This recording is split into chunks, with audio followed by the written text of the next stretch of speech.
Hello and welcome to Lawton's Legacy. I'm Mayor Stan Booker and this is City Manager John Ratliff, and we're here to tell you about the Propel 2019 CIP and all the things that are being done or have already been done with the Propel CIP that the citizens passed.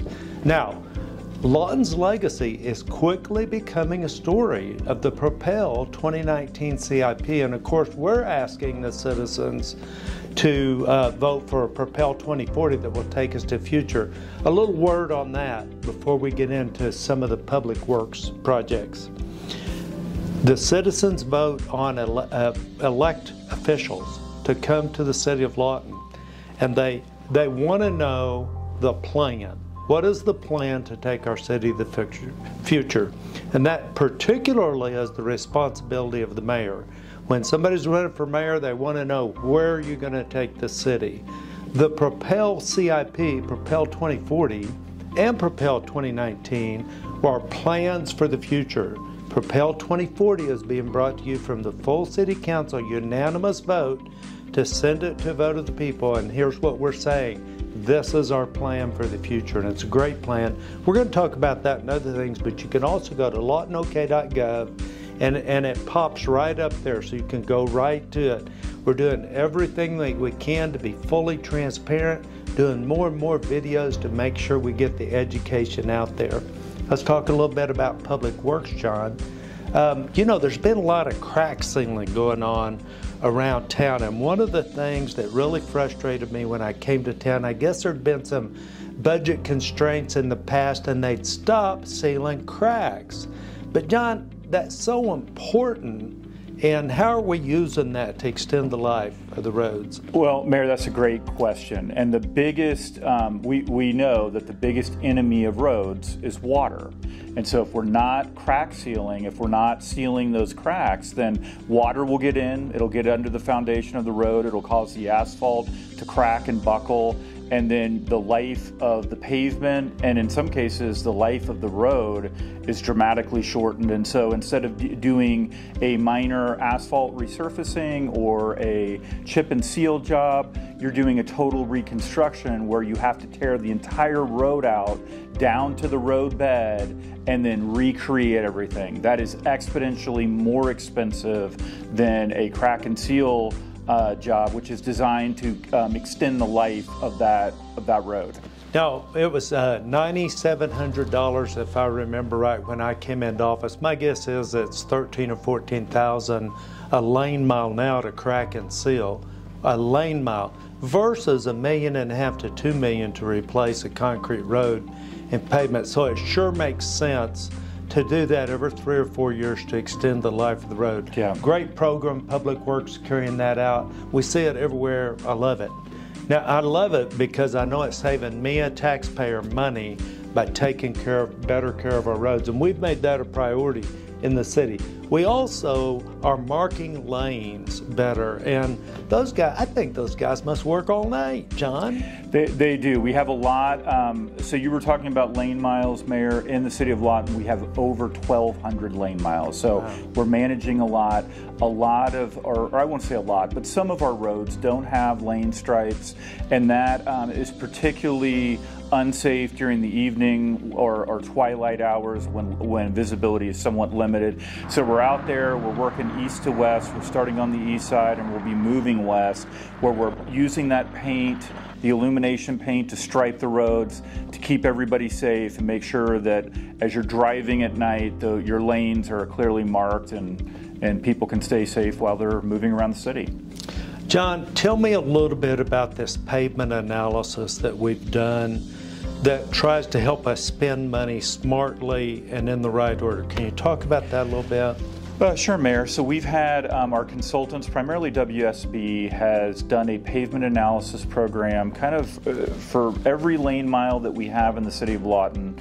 And what they do is they assign different grades to it, and they will indicate whether or not it's in total need of reconstruction, or if it's just resurfacing, or if it's just chip and seal. And so that plan helps us manage our resources better, because it's kind of a triage approach.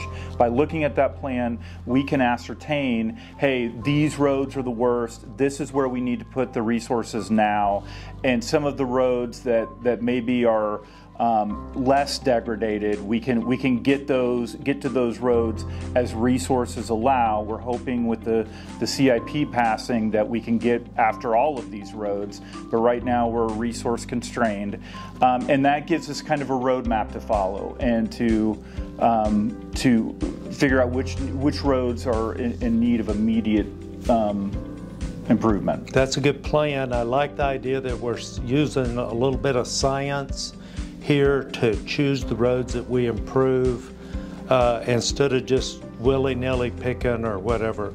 Has to do with the condition of the road, has to do with the traffic of the road. A low traffic road that's bad may not get done as fast as a high traffic road that's kind of bad. That's correct. Because it impacts most people. Now, we have lots of CIPs in the city. We have ad valorem, and we have some other money as well. And we do different things, and sometimes it takes from both pots to do something. That's the case with our 40 wins for the citizens, where we're doing 40 road projects in 1 year. Now, we did use this pavement analysis to pick those roads. Is that right? We did, Mayor. Yes. Okay. So the Streets and Roads Committee met. They discussed the roads that were as you stated, the roads that were most highly trafficked and the roads that had were most in need of maintenance. And they tried to blend those two demands and come up with a list that served the majority, and that where we got the most bang for our buck. Sure. Now you used a term there I want to hit on a minute. You said resource constrained. And we've always been resource constrained concerning roads, and we've always struggled to find money to do roads. Now we have a great program that's proven. They use our street program is used by Oklahoma Department of Transportation on highways. We know it works. Other municipalities use it as well. And we now have implemented that here, and citizens are seeing great things happen. 40 roads in 1 year. What could be better?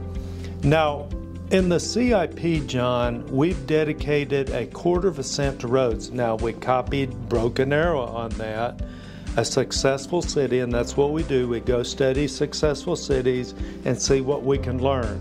And they have 1/4 cent dedicated indefinite to roads. John, how is that going to change our road improvement program in the city versus, say, 5 years ago?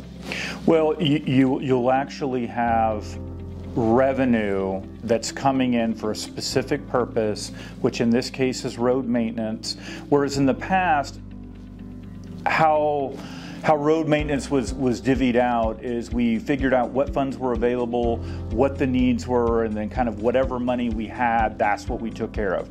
This is more with the half-cent CIP.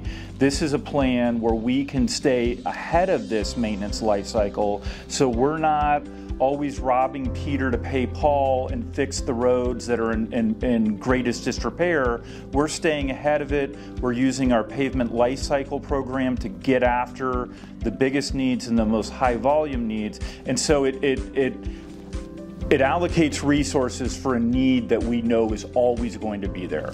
Road maintenance is never going to go away.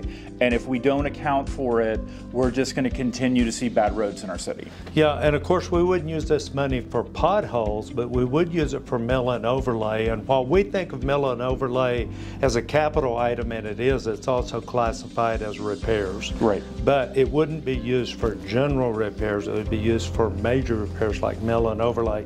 Now I want to say what that means to me, because as a citizen, when I leave being mayor, I like the idea of knowing that 1/4 cent has to be spent on roads, because we have had a frustration for years with not enough money being spent on roads. And what this is the citizens voting and saying, you will do this. I like that. And that's one of the things that I like most about 2040, Propel 2040, our plan for the future. We have to spend that money on roads. Never before have we had that. And Mayor, I would also add that we just recently amended the council policy that requires an affirmative vote from council to lower road maintenance funds from the prior year. So that's another safeguard that we put in place to make sure that we have enough revenue going forward. Now you bring up something that's really important, and it's really not CIP, but it's important the citizens know. We went from $1,450,000 2 years ago to almost $10 million in the street maintenance budget, or street materials budget. Right. Would be a better way to say it, in just 2 years. So this is huge. You're telling me that we can't go below that 9 million or 10 million number without the council discussing it and voting individually on it. That's correct. Wow, this is huge for our streets in Lawton.